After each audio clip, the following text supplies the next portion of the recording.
Ang problema po nito, kahit naka-off na yung washing machine, may tubig pa rin lumalabas. Ito, check natin ang kanyang reading. Yan, may nakuha tayong 4.6 pero good pa siya. 3.9, pag bumaba na sa 3.9 hindi na siya good. 3.9 to 5 good pa po siya.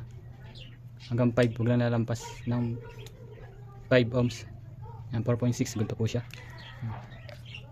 Ito, bubuksan po natin to. Tatanggalin natin tong 4 na tornilyo. Titingnan natin, ayan o, madumi. Baka hindi na bumabalik yung pag nakapatay yung washing, hindi na bumabalik, nag-o-off. Buksan natin itong 4 na tornilyo.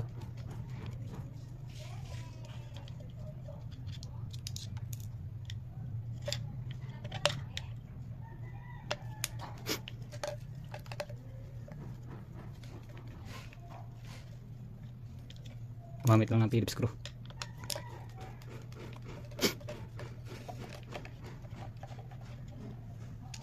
Yan.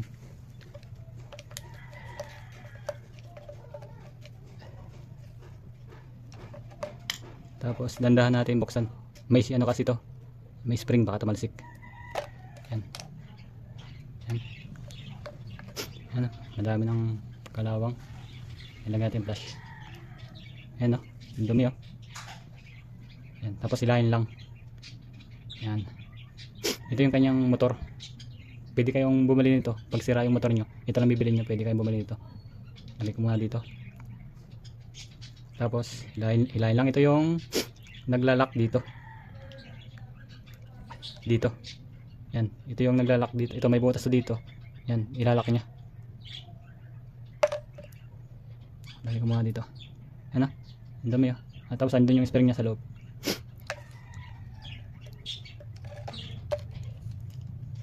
Tapos sungkatin lang.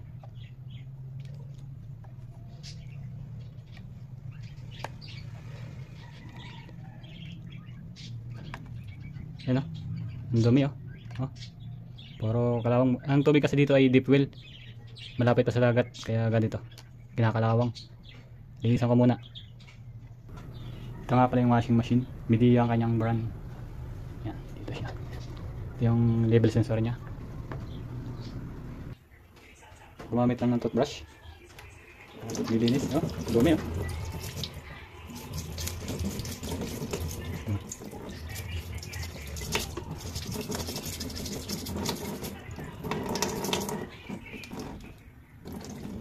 Ayaw na matanggal ng kalawang.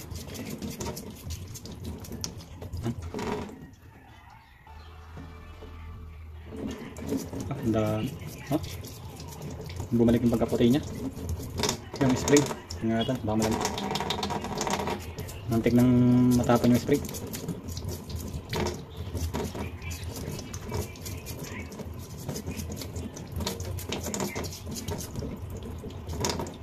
Ito kasi may buhat ito, butas siya maliit, ayan. Sundutin natin ang karayom. Nakakuha na ako ng karayom. Ayan na, tagos siya oh. Kita ba? Ayan. Tapos ito din. May ano din siya butas. Barado.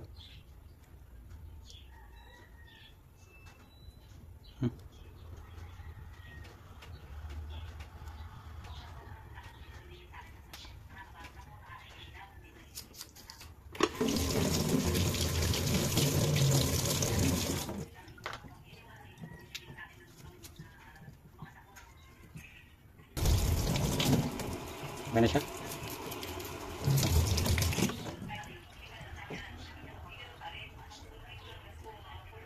Tapos ito.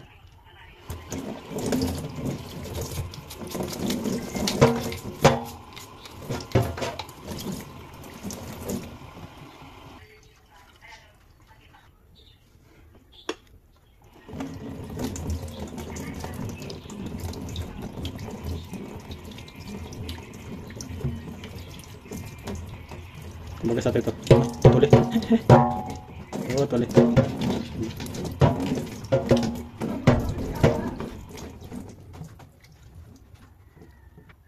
Tapos ito, gagamitan lang natin ng plies ito para matanggal. Ito. Ikot ang pakaliwa. Yan. Yan, tanggal na siya. Dumi din.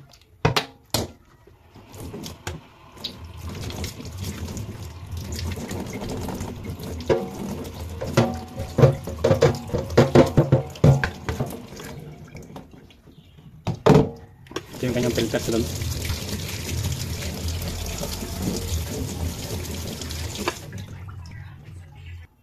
Yan, tinanggalin ko na. Ayan o. Dumi din.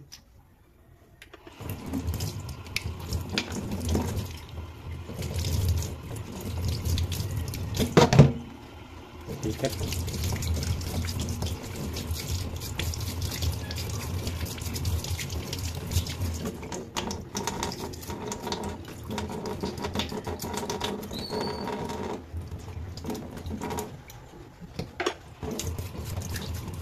Okay na to, balik natin kung gagana na siya na hindi na mag-oop yung lalabas yung tubig na nakapatay ang washing machine. Tama, papakita ko din yung video nito na patay siya pero gumagana yung tubig.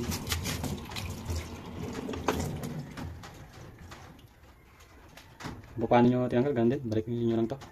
Yan, suksok lang. Tapos ito gandit. Yan, okay na. Sa pagbabalik dito, dito lang ilalagay ulit yung spring. Tapos ito yung dito. Dapat yung itong plastic nakalabas. Ito yung nasa yung ipapasok. Yan.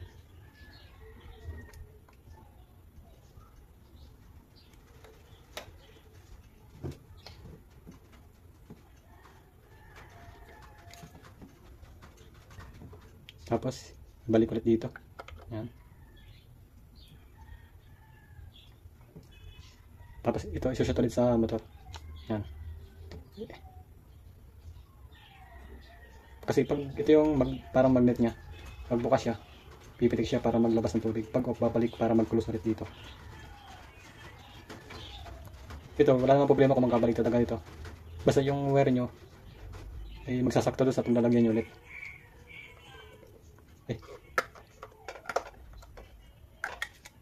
Baliktad pala, sorry. Dito pala yung puti. Yan. Yan. Ito, para dito. Dito ilalabas yung tubig. Yan. Ito yung ganito. Yan.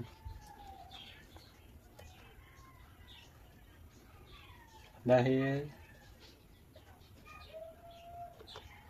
yan. Balik ulit natin yung apat na screw niya.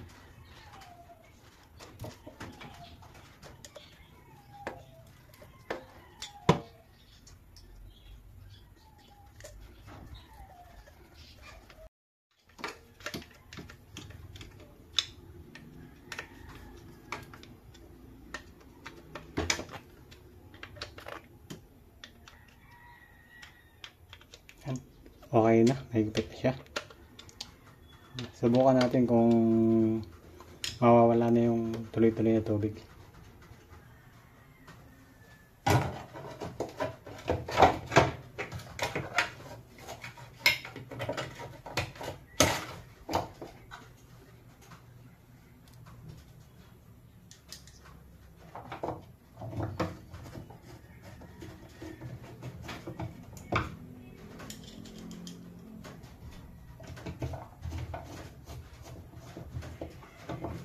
Ang tawag nga pala dito ay water inlet valve.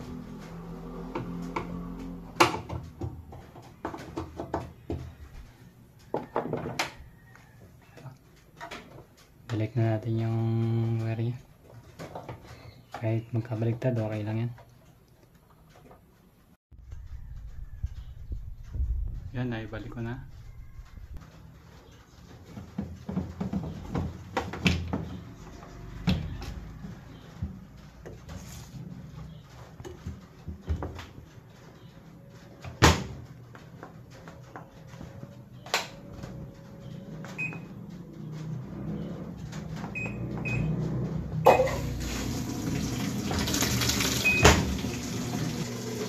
I-off ko yung tubig kung gagana, kung may sira pa yung inlet valve. Kulos ko muna. Yan. Open yan. Tapos nakakalus na. Wala na siyang tulo. Pasubscribe naman po ng aking channel. Thank you po.